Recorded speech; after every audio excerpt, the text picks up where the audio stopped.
Hey y'all, Mama Snark here. I am here today to film a video that I've been kind of compiling pieces and bits for a while now, and that is going to be my 10 biggest tips and tricks on taking a child to Disney World solo. So, if y'all have been around and watched my channel, you know a little bit about us. I'm going to start this by saying I am not a single mom. You guys are rock stars, superstars, y'all are phenomenal. I am not a single mom. I have a husband. He is a very attentive parent. So when we are home together, we have two children. Our son Man Cub is almost 6 years old, and our daughter Weezer is 4.5 years old. So we have two kids. When we're at home, we are a cohesive unit. We are a team. He is 50-50, helping with baths, helping with dinner, homework, all that kind of stuff. We are both full-time working parents. So I am by no means a single mom. This is going to be my tips and tricks on traveling to Disney World solo with a child. My husband is unfortunately not a Disney adult like I am, despite my best efforts. He just doesn't really care for it. Also, he doesn't earn the same amount of PTO that I earn at work. So I have a job where I am fortunate enough to accumulate a very large sum of paid time off. And because he does not, and he also is just not a Disney person, like he'd rather go elsewhere than to use his vacation time going to Disney World. So because of that, I have started traveling by myself with one child. I have not, and potentially will not ever go with both of my children by myself, just for safety reasons. In public, we are very helicopter parent. At home, we're not, but in public, we are on our children. So taking both of them by myself is a little bit nerve wracking. I don't feel like that's the safest option, and he feels the same way. So I alternate taking either my son by myself or my daughter by myself, or our son or daughter by myself.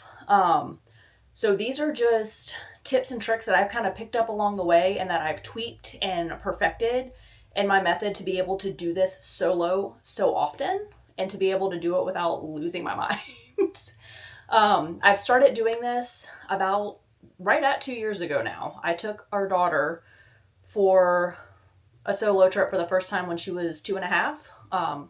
Last December, or 2 Decembers ago, so December 2022 is when I did this for the first time. I will say it has gotten so much easier the older she has gotten. She is our wild child. She's the one that you can't just give her a tablet and have her sit still. She is the one that is all over the place, constantly needs entertainment, constantly needs stimulation. So it's gotten a lot easier the older that she's gotten and the more independent that she's gotten. It becomes easier over time, I guess is what I'm trying to say. So my first tip is going to be, and y'all, this has taken me years to figure out and perfect. My number one tip is to pack light. If y'all have been around the channel and you have seen any of my packing videos, you know that I am now a wizard at packing and personal items only for Spirit Airlines. Number one, I'm cheap. We are not rich by any means. So the only way that I'm able to do this and do this so often is by doing it as cheaply as possible. So I get those $20 Spirit flights. They're available. You just have to search around for them. I get $20 Spirit flights. I think the most I've ever paid is $60, something like that. And that was on the I wasn't happy doing that scale. So I get the $20 Spirit flights. I pack us in personal items only. So traveling with the child, now that they're both over the age of 3 and they both need their own ticket and stuff, or I guess 2 is for flights. But anyway, so we each get a personal item. So I have perfected packing in a tote bag and a backpack. Yep. There was one time where I actually did purchase a carry-on when Weezer and I were going to be staying for a little bit longer. And that was fine too. But like I said, I packed everything as light as possible. I don't check any bags. I have it all with me at the airport. You don't want to be juggling a whole bunch of extra stuff. That's unnecessary. It's going to add stress. It's going to add like more things that you're having to juggle while dealing with a child. As we all know, is not an easy thing. So that's my biggest tip. Pack light. Go back and watch some of my packing videos. I'll link my playlist for it down below so you can kind of get some ideas of how I do it. Number 2 is going to be have a good stroller. Y'all, I'm telling you, the stroller can make or break your trip. I have 2 videos now, and I'll link both of those down below as well. One of them is the best double stroller to take if you have kids. That's not going to pertain to this because we're talking me with one child, like solo trips right now. My 2 best strollers. Number 1, and I'll link the review video down below that I made when she was 2 years old, and it still holds up to this day, is my Jules Air. It is not a cheap stroller. I'm going to tell you that right now. It is not cheap. It is a very expensive stroller. But y'all, that thing, number 1, pushes like a dream. I can push it and maneuver it one-handed. It folds up and unfolds one-handed. So all I have to do is like push the trigger button and the little like clamp button, and I can fold that sucker down one-handed, pick it up one-handed. If I needed to, like if she was asleep or something, hold her, carry the stroller on and off a bus or an airplane by myself. It's got a carry strap too if you need the carry strap. Like, I cannot sing enough praises about this stroller. I used it recently, so both of my kids are maxing out the height and the weight for it. Weezer's about 46, 47 pounds now. It only holds up to 50 pounds. I took it 2 weeks ago, or 3 weeks ago now, on my to Disney World and back in one day trip that I did, and that's the stroller that I brought. Still handled beautifully. My friend that I brought along with me was like, man, this is a good stroller. A good stroller can make or break you. If you're traveling by yourself and your child is under the age of 4 or 5 and they fit within the parameters of that stroller, bring that stroller. Get a good compact.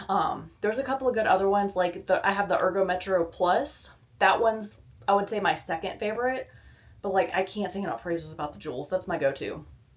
My other stroller that I love, that I've started taking with Man Cub because he's so tall, is the Bob Wayfinder. It's a newer one that they just released right before I took it on our first trip. So it does fold down a little bit smaller. I think it folds down like an inch narrower than like the regular Bob single. I can unfold it easily. It's a beast to carry on and off the buses by myself. Like, I'm not gonna lie on that one, but it does fit in the Skyliner. And I was able to handle it. It pushed like a dream. The cargo basket in it was big enough to hold the tote bag that I had that was full of our clothes. I was able to put that inside the basket and then just wear the backpack for our 2 personal items. So like at the airport, I was hands-free. When I bring the Jules Air and I bring a backpack and like the tote bag like sling, I have to put that on my body because the Jules Air basket isn't big enough to hold it, and I'm too nervous to put it like on the handlebars because I don't want to put too much weight on that and break it. So the Bob Wayfinder has been like amazing and a godsend for whenever I am packing like a lot of clothes, because I can just shove that tote bag right in there and push it through the airport. Turns on a dime, easy to park in stroller parking. I'll link that review down below as well. So that's a huge, like, a good stroller can make or break your trip. And if your child is under the age of 7 or 8, I'm telling you right now, bring a stroller. If you do not bring a stroller with you, rent one at the parks, or rent one from an outside company like Kingdom Strollers, Strollerfly, whatever. Your child, unless they are used to running marathons or walking marathons, they're going to need a stroller.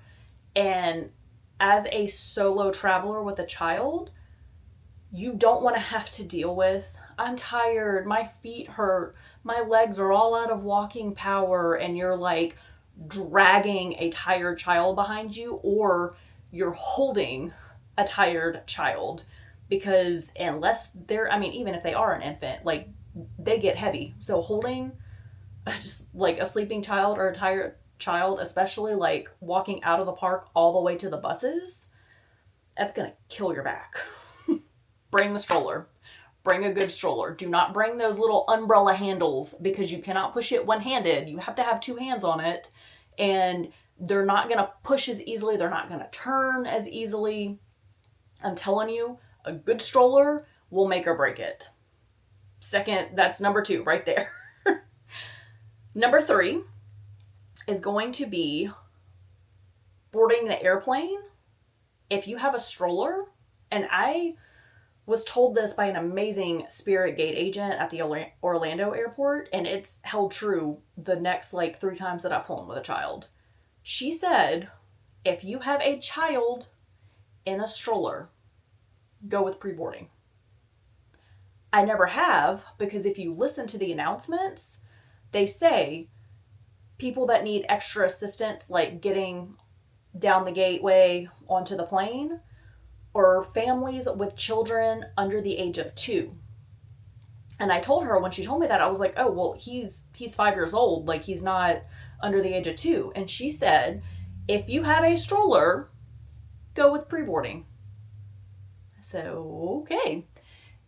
And that has held true. Like I said, every time I have flown afterwards, or at least with Spirit, this has held true.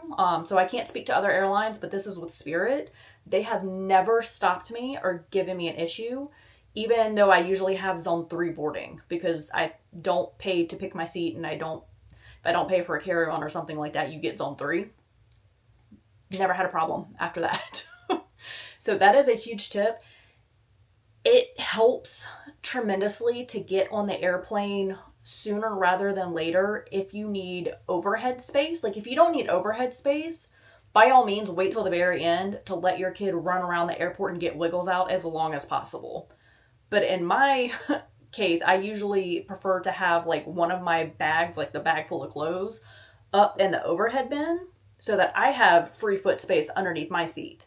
And then I put like the backpack or the tote bag that has all of the like snacks and airplane entertainment, which I'll get to later, underneath my kid's seat. So it helps to get on first, because those overhead bins will fill up, and you don't want to be deboarding the plane and having to like go backwards to find a bin, or like wait until you're way up there and then stop and people get mad behind you while you're like fumbling and you got a kid already with you.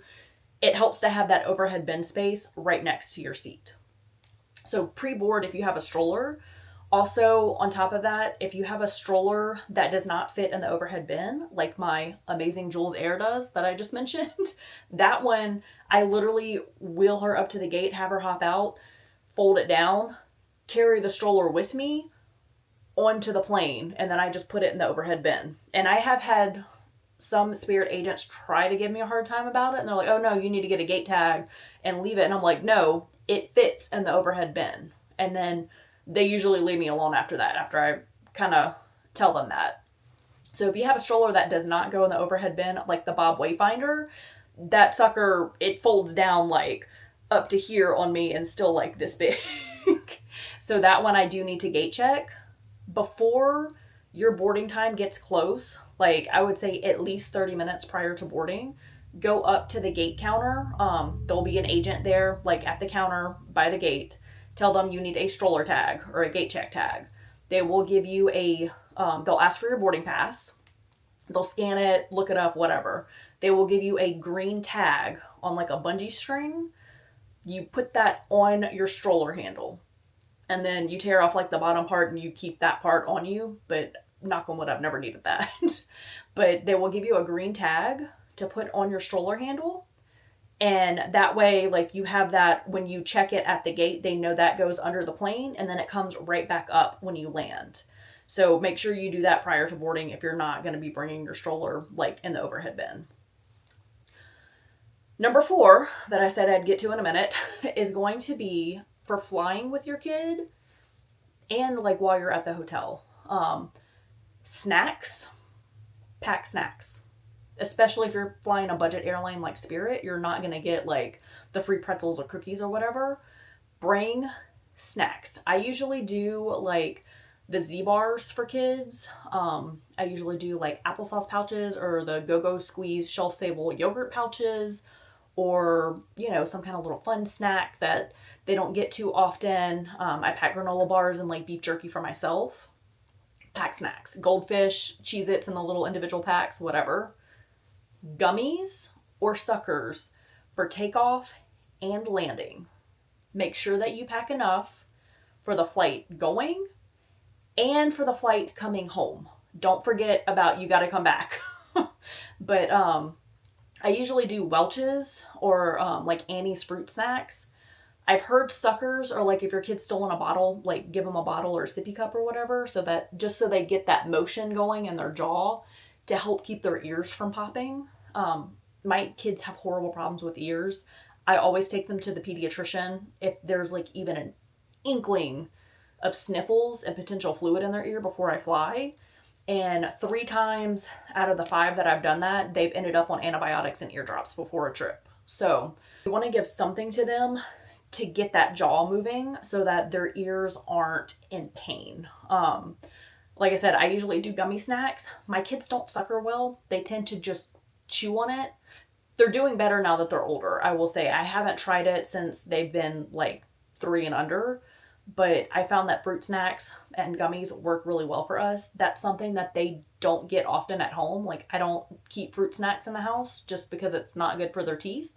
So when we're flying, they know that they get gummies and they get kind of excited about it because that's a treat they don't really get at home. But pack something to get their little jaws moving when you're taking off and landing, I found too, can make their ears pop. Another part to part 4, is entertainment. Make sure you have that tablet and headphones. Please don't be that person in the airport or on the plane that has volume on your kid's device. It's rude, y'all. Like, I don't understand how people don't recognize if that's rude, or like the people that talk on speakerphone in public. That's rude. Nobody wants to hear your conversation. Your tablet like sounds and the ping, ping, ping, ping, and whatever, especially someone like me that has auditory stimulation issues. Like, my kids can't have the sound on their tablets in the car. That'll make me insane.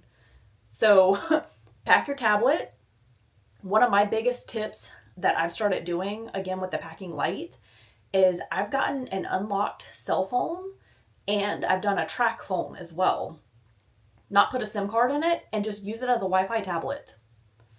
It's this big and can fit in my pocket or in a tiny backpack pocket versus their normal tablet. They have the Galaxy tablets with the thick like kid protector case on it. So like their normal tablets are like this big and like this thick.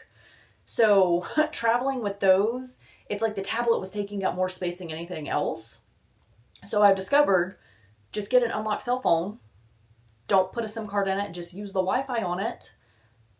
Download the games and like the shows from Disney Plus and Amazon Prime and Google Movies and all that stuff. Make sure you have things downloaded because you won't have access to Wi-Fi. You can pay for Wi-Fi packages. Like I said, I'm cheap, so I don't do that. Also, you're not going to be guaranteed on like the strength and the speed of it. So I wouldn't count on that to like stream anything. So make sure you have entertainment downloaded to the tablet so that they can use it on airplane mode, no problem. The headphones, my favorite traveling headphones, it's called, I think, like Kids Band or something like that. And I'll link everything I can down below. But it's a headband and it has speakers in the ears. And it just goes over their head. It's soft. It has like a mesh lining, so it's comfortable. It's Bluetooth. It also comes with like an audio jack. So if you have like a Kindle Fire or something that needs the audio jack, it does come with that. But my kids use it as Bluetooth. It folds up like teeny tiny, like small. Takes up less space. Pack light. When we're traveling, screen time limits don't exist. You can have that tablet the entire airplane ride. Also, I don't give them the tablet until we are getting on the plane. So while we're at the airport, this goes into my other little entertainment things. I give them other things to do. That way, when we're on the plane, hopefully the tablet occupies their attention the entire plane ride. My son, it does. My daughter, it still sometimes doesn't. But have other little toys, like go to the Dollar Tree. Get those little coloring books and the little sticker packs and the little, like, figurine toys and the little, like, things that they haven't seen before. I'll scour Amazon a lot of the times for just like cheap Disney toys when I have like extra time, or I'm in a waiting room or something like that, and I just have time to kind of mindlessly scroll. I'll just type in like Disney toys and then search for ones that have gone down in price for like super cheap. Like my son's favorite little Buzz Lightyear toys that I always pack for him. Loves them. I got them for like $4. Those little Sweet Seams dolls that I'll pack for Weeze, or like Polly Pockets for her. Things that are self-contained, or they're small and like not messy. Look for those, bring those with you, give them those to play with at the airport. Little cars. You're also going to want to have these things on you in your park bag for the parks. If you are waiting in lines, you're waiting for a show to start, like Fantasmic or something, pull out some glow sticks. Pull out little cars, pull out the little figurines or something, or like the Imagine Ink books where it's just, the ink marker and it's just the one marker. Pull out these things to give yourself a mental break, to keep your kid entertained and contained so that they're not kicking the seats in front of them or like wailing or flailing about or whatever. Have these things on you to like, oh, look, something new that I've never seen before. That will occupy their attention. If it buys you 10 minutes, that's 10 minutes worth it for me. I'm telling you, like, packing these silly little toys, and then, especially if they're from the Dollar Tree or whatever, I'll just toss them when we're leaving, and then that's less space in my luggage. But keep some, I will say, like, have one or two for the airport, and then have a couple that they haven't seen to put in your park bag, and then have a couple for coming home. Make sure you have like one or two up your sleeve at all time that they haven't seen before. Because if you, especially with like my daughter, if you give her something that she's seen previously on the trip, she's like, oh, I don't want to play with that. I've already seen that before. So getting the tiny little cheap things that I don't feel bad just throwing away at the end of it is a huge, huge thing for me. And I'll link some of my favorites down below that are typically like on sale, or things that I found that actually hold her attention. Also for the hotel room. Sorry, y'all. Number 4 is going to go on and on. For the hotel room, make sure you have something, because there are times where you might end up with a rainy day. Like Weeze and I ended up in a hurricane and we're stuck in our room for quite a bit. This little foil fun set, and like I said, I'll link it down below. I was like singing praises to myself for packing that thing, because it held her attention for an hour. She is like a little gnat. Like she constantly needs new things and someone to like talk to her and play with her and hold her and touch her and things to look at and whatever. She sat and played with that thing for an hour. That gave me an hour of peace. I was on the phone with my husband trying to like figure plans out. I was like on websites trying to make sure that like if we got grounded, I had a hotel room for the next night and whatever.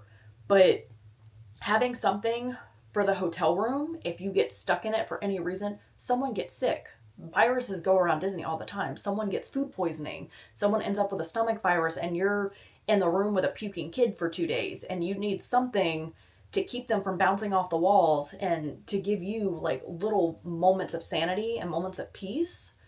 Make sure you bring that. Otherwise, you're going to be spending $60 to $200 in the gift shop at the hotel for something that's equivalent or garbage. So, entertainment. Number 4, make sure you have snacks. Make sure you have entertainment of all sorts on you. The next tips will go by quicker, I promise. Let's see, what is it? Okay. Number 5, transportation. Make it easy on yourself.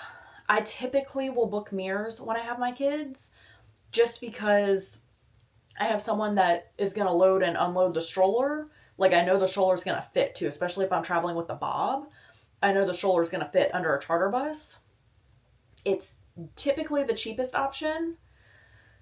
And typically, you don't need a car seat. When I'm traveling solo with my kids, I'm not lugging a car seat around with me because it's huge. It takes up a lot of space, and I don't need it at Disney World because we use Disney Parks transportation. So, like, you literally cannot have a car seat on those. So, I don't want to bring a car seat and have an extra thing to lug around for no reason. Booking mirrors, and I'll link my review for them down below too. Booking them was typically how I avoided that. Although, my last few times using them, I have not been very pleased since the merger with Sunshine Flyer. I used to do Sunshine Flyer all the time and never had an issue. I loved Sunshine Flyer. They were amazing. The drivers were, even though they weren't like the most magical, like they were efficient. The service was always reliable. Like everything was good. With mirrors, I had an issue where they showed up with a transit van. If it's not like a crazy busy time and lots of flights happening and they only have a handful of people to pick up versus like a lot of people to pick up, they will sometimes send a transit van. Odds are if you're flying at a not typical time, so like say you have a flight at 5 a.m. and they got to send someone to pick you up at 2 a.m. from your resort, or like my son and I were flying out, I think at like 10:30 p.m., so we were getting picked up around 7:30 at the hotel. They sent a transit van, no car seat in it. I asked for a car seat because the transit van, it's literally like a regular vehicle. It's just a bigger size van, but it's a regular car. It's not a giant motor coach that's rated to not have a car seat in it. So they typically come equipped with one car seat. You have to ask for it and you have to install it yourself. The one that they had was already in use by a baby, and they tried to tell me to just buckle my 5-year-old son that weighs 40 pounds in the back seat in a regular seatbelt. That doesn't fly with me. Car seat safety is something my husband and I do not mess around with. Like, I called him and had him on the phone, and he was like, yeah, no shot. We'll figure something else out. Like, if it costs us $200 extra, that's what we're going to do, because I don't want my kid in an unsafe situation. If you're in an accident and your kid's buckled in a regular seatbelt in a regular car, I could not live with the consequences of that, personally. So, booking mirrors, and I will say they did correct the situation. They sent another transit van that had a car seat. I installed it myself, put him in it. We were good to go. You can't guarantee that they're going to do that because they fall under taxi laws. So technically they don't need car seats. As a parent, that doesn't fly with me. So this last trip that I did with Wheeze on a 1 day there and back, I got it cleared with my pediatrician. It is crash rated in all 50 states. She fits the size and age specs to use it. This wouldn't work with an infant. If you have like a kid in a rear facing car seat, it's not going to work. But she fits the specs for it. It's called the Ride Safer Travel Vest, and I'll put a picture of it here. We used that and just Ubered. Regular Uber. They do have Ubers with a car seat, but if you have more than one kid, you're going to have to get 2 of them. The cheapest I've ever seen them is $50, which is more expensive than booking mirrors. And like I said, you're going to have 2 of them if you have more than one kid. But also with that, you don't know if the car seat's expired. You don't know if it's ever been in a wreck. You don't know if it's installed properly. Like, there's so many unknowns with that. That's just not worth the risk for us. So, like I said, we cleared it with our pediatrician. We got her fitted in it before we left. Made sure it was, like, adjusted to her height and her body and everything. And buckled her up and took an Uber. It has car seat anchors that anchor at the shoulder, and it goes to, like, the back anchor of the car, like, of the seat. If it's in a car, it's like up at the top, and if it's a SUV, it's like the back of the seat, and it anchored to her shoulder. So like she is in there. It has the seat belt where it's supposed to go on her lap and her shoulder. So transportation, mirrors, you're going to get a little bit of help with the person like loading and unloading your stuff. If you pack light, it's not an issue anyway. But yes, transportation, make sure you have that well thought out, figured out beforehand. Number 6, stay on site. I have personally stayed off-site with my husband. We had a great trip. The hotel was beautiful. Drury Plaza at Disney Springs. Amazing hotel. Would stay there again. But not with my kids. With children, staying on-site at a Disney hotel is going to give you a huge advantage. You have access to their transportation system. Number one, mirrors will go there and back. And then also you have access to the Disney transportation system. The Disney buses run like clockwork. Every 20 minutes, sometimes sooner, sometimes up to 30 minutes, depending if they've got like an issue going on. But those Disney buses run like clockwork. You're at the park. Your kid starts having a meltdown or it starts thunderstorming. You can go to a bus stop. The bus stop is covered and you have transportation that you know will be there within X amount of time to get you back to your hotel. You don't need a car seat for it, etc., etc. Staying offsite, the offsite buses, like a lot of them will have shuttle transportation to the parks, but it's going to go in the bus area outside of the Disney buses. None of them are covered. So if it's raining, good luck to you. You're going to be looking for an Uber with a car seat, I guarantee you. Also, they typically only run once every hour. And they usually share a bus, like, with the different parks. So, like, when we stayed at Drury Plaza, it picked up Magic Kingdom first and then Epcot. And then picked up Hollywood Studios first and Animal Kingdom. So, it shared buses with other parks. As well as, like I said, it's not covered. Magic Kingdom, you have to go to the TTC to get on it. Whereas Magic Kingdom Disney Transportation, right outside the park gates. Taking Disney Transportation when you have a kid by yourself, yes. Also, if you can afford it and splurge to stay at Pop Century, Art of Animation, Caribbean Beach, Riviera, the Skyliner and or the monorail, I'm team Skyliner over monorail, is going to make things even easier for you because for the Skyliner, Hollywood Studios and Epcot, and then for the monorail, Epcot and Magic Kingdom, you don't have to hold your stroller down. You can keep your child in your stroller contained. You can keep all your stuff in the stroller and just wheel it right on. This, at the end of a long park day, like I said, especially if you're by yourself and you don't have that partner helping you, is a huge, like, I cannot tell you how much this helps. When I went with my son last September, I originally had us book at All Star Sports to save money. Because again, I'm cheap and booking the cheapest package is the only way that I can do it. I ended up paying, I think it was only like $100 to upgrade our stay. It was either 3 or 4 nights, but I ended up paying $100 extra to upgrade us to Pop Century for the Skyliner.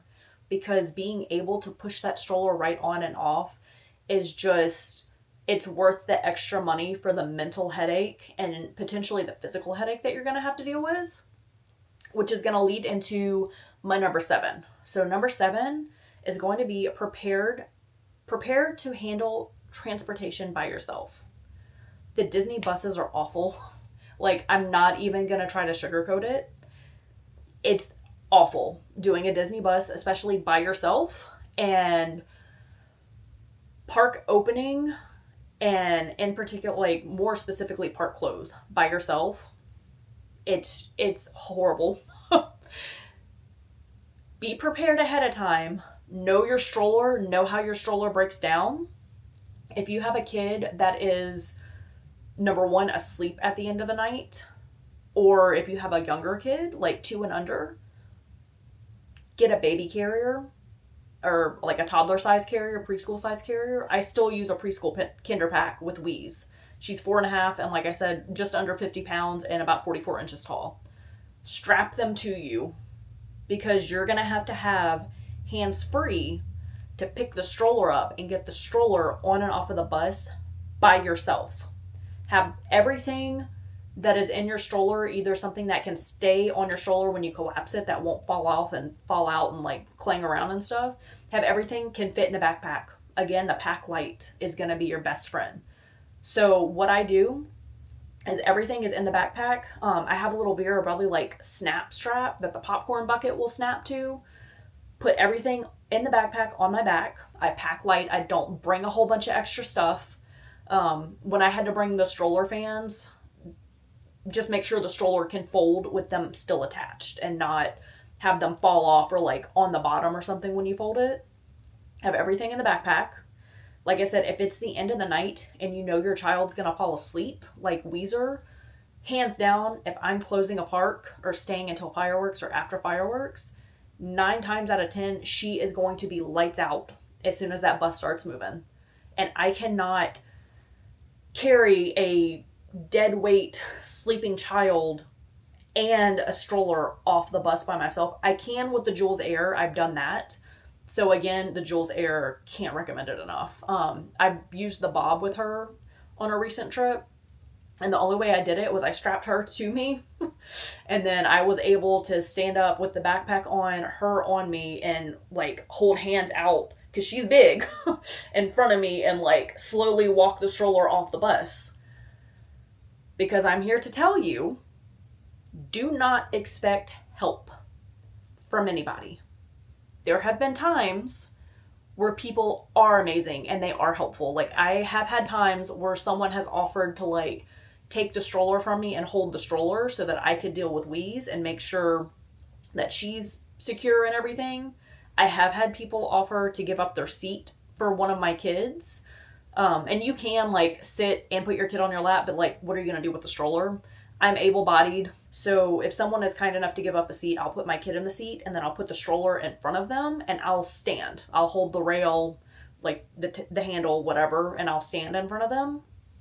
But there have been times, y'all, where I have gotten on a bus after fireworks, like well after fireworks, hoping the bus would have cleared by then, and it hasn't. I've gotten on a packed bus with a little girl. This was a little girl's trip. My friend also had her little girl. I had the double stroller. She, got on with her little girl. I got on with Wheeze. I had the double stroller that I was carrying onto the bus.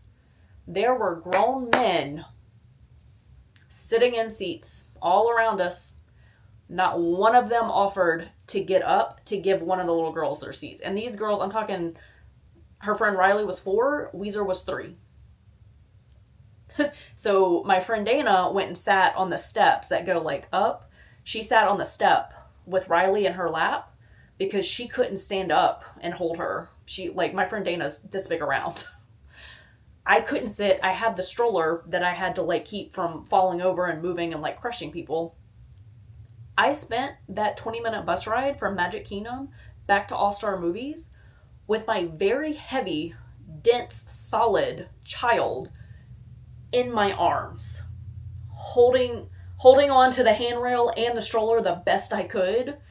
And thankfully I was by like the double doors that close towards the middle back of the bus. There's like a metal like loop that, where the doors open and close. So I was able to kind of like sit my butt on that and prop myself a little bit to try to hold her and keep the stroller from like falling. Don't expect help. Be prepared to hold your child on a packed bus at the end of the night. That's where that baby carrier comes in handy, or the toddler preschool size carrier comes in handy. Because, like, that's why I took it on the last one. I knew I was going to be coming back late with her. If she falls asleep, like, I made sure I kept her awake the whole time, because there's no way I was going to get her sleeping and a stroller off the bus when I'm by myself, like, not including the little girl trip. That's over and done with. I kept her awake so that she could walk off and I could pick the stroller up and carry that off. But when I'm with her by myself, if she falls asleep and I'm holding her, how am I going to get her sleeping body, again, she's very heavy, off the bus and the stroller, if it's not the Jules Air, if I have the Bob with me, by myself. So I bring the chest carrier to put her in. If I have a seat, I can sit in it and hold her and just put the stroller on my feet. If I'm standing, I'm then able to be hands-free, to have one hand on the stroller, one hand on a rail holding myself. And then when it comes to getting off the bus by myself, I can have 2 hands to pick up the stroller and bring the stroller off, get it unlatched and set up, and then take her out and lay her on the stroller. So just be prepared. Have a game plan. Some people say that they're able to wake their kid up to walk off the bus by themselves.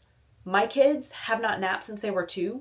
And when they fall asleep at the end of the night, they are corpses. Like, you cannot wake them up. I could literally lay them on the ground and splash water on them and they will stay asleep.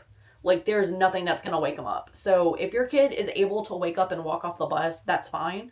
My kids, I know they will not wake up. Like, once they're asleep, that's it. Lights out. They're done. Have a game plan for the buses is all I'm saying. Number 8, be prepared for rain. When you're by yourself and you don't have help, you don't have a partner, things can get a little bit dicey. Don't let it ruin your trip.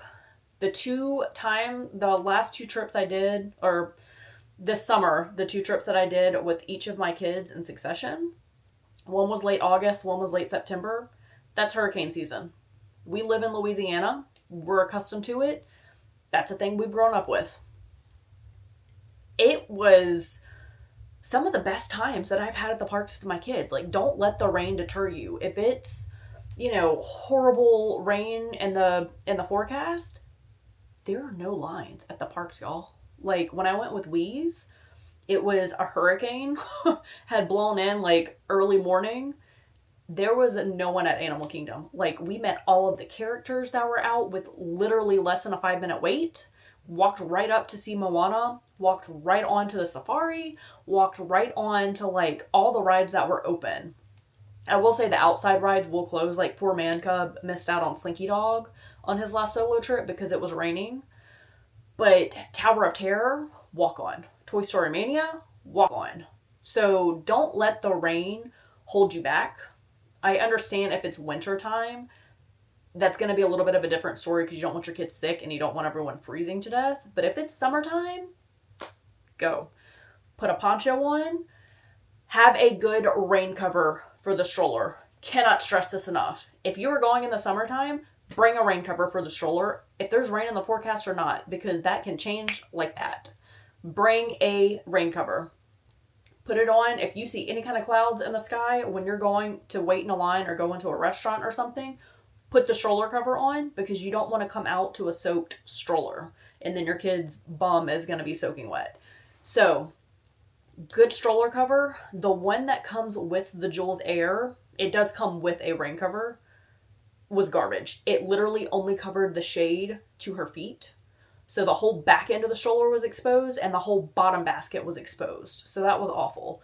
With the Bob Wayfinder, the Phil and Ted rain cover, cannot sing enough praises about it. It covered the front, it covered the back, it covered like the sides of it. So everything in the stroller, including the bottom basket, stayed dry. It had a zipper in the middle that I can unzip and take my kid in and out of very quickly and then zip them back up, have little ventilation holes. So if you get the Jules Air, make sure you have a better rain cover. You can get them on Amazon for less than $20, like a universal single stroller rain cover that covers the back and like more of the sides and not just the shade to the feet. Pack ponchos, pack umbrellas. I like to do ponchos and umbrellas if it's really coming down because just the poncho, your face is getting like whipped with rain. Just an umbrella, your whole bottom half of your body is going to be soaked. So I typically will do, one for my kid, one for me, and then an umbrella that's big enough to house both of us. Just be prepared for the rain. Have rain shoes. I'll link my favorite kid sandals and my favorite adult sandals down below. If there's rain in the forecast, I wear these. Have worn them at the parks all day with no problems. It's rained. My feet have been fine.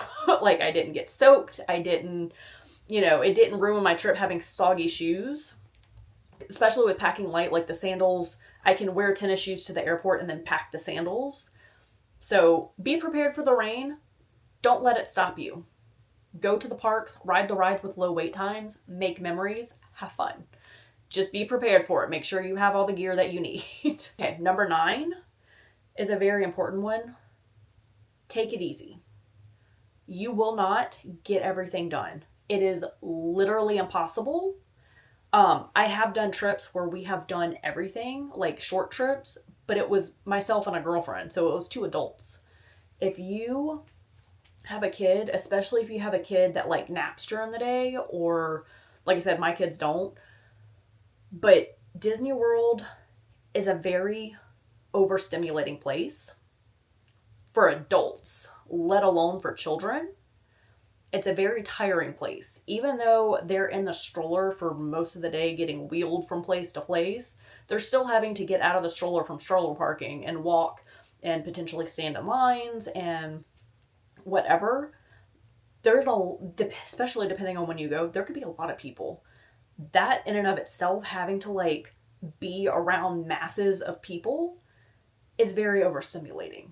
And when you get overstimulated, when you get hot, if you're there in the summer months, like anytime from June to October, November, it is sweltering.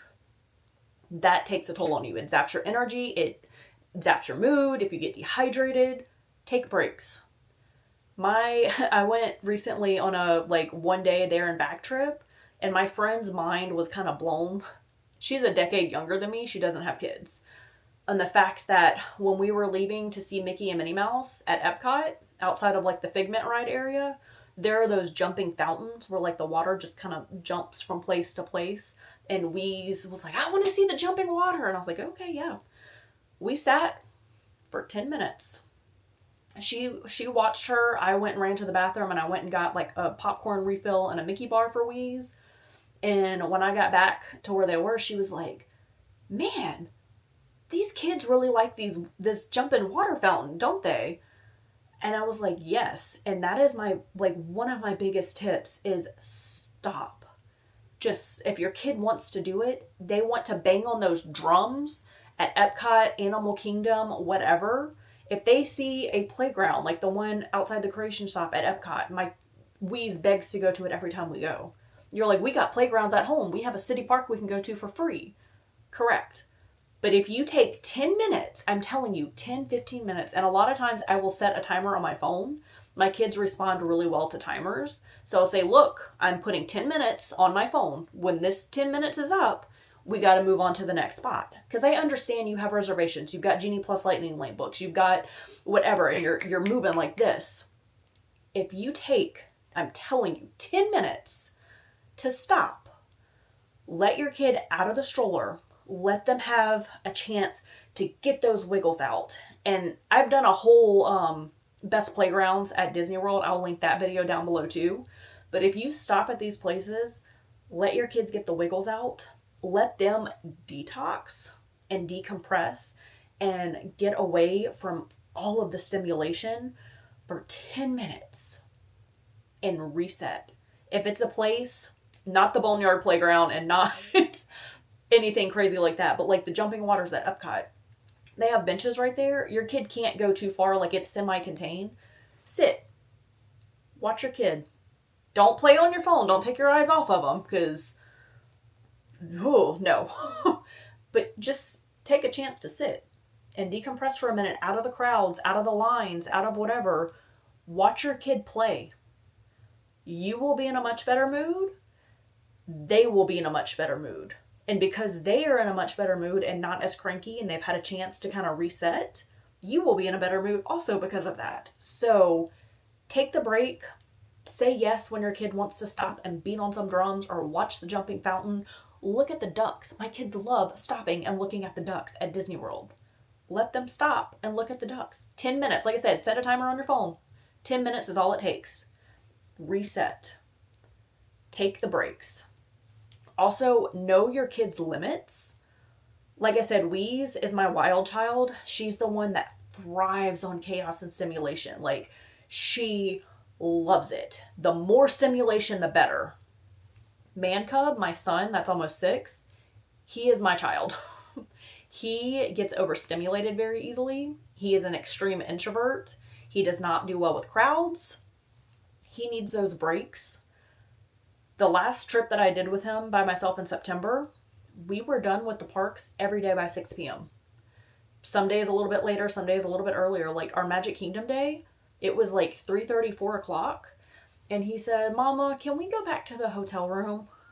And I know it's hard when you spend a lot of money to be there and you want to do it all and you don't want to stop and you want to just keep pushing and do everything. Know your kid. With Wheeze, absolutely, let's go. I did a 4-park challenge with her, and she did amazing. My son wouldn't make that. When he told me he was ready to go back, I told him, like, I'll usually kind of tell him, like, okay, look, if we go back, like, that's it for the night, we're done. If you have any more rides here that you want to do you want to ride this or do you want to go back to the hotel? And sometimes he'll say, I want to go ride that, and we'll do that. And then after that, I'll say, okay, do you want to go ride this next or do you want to go back? And I'll kind of give him options. That day, he was done. And I said, okay, buddy, do you want, like, because it was early enough that day, I said, do you want to go back to the hotel and then we can come back tonight and watch the fireworks and then go back, like, for the end of the night? Or do you want, like, are you just done? And he said, I want to go back and watch the fireworks on the TV in the hotel, because the hotel TVs now have, like, some of the on-demand Disney stuff, and one of them is the Happily Ever After's fireworks show. That's what he wanted to do. And I was like, you know what? It's been a long, hot day. Like I said, it was September. We were both hot and sweaty. We had done a lot because we rope dropped. So we knocked a bunch of stuff out. I knew my kid's limits. He was done. If I would have pushed him and made him stay or made him go back at the end of the night, like, it just, he wouldn't have been in a good mood. He wouldn't have been enjoying it. And I would have been frustrated and upset and stressed out. Know your kid's limits. Take those breaks. I'm telling you, it's not worth it to argue and push and go, go, go, go, go. Like, you're going to break down. My last rule, or my last tip, number 10, is make the memories. Y'all, I'm going to start crying.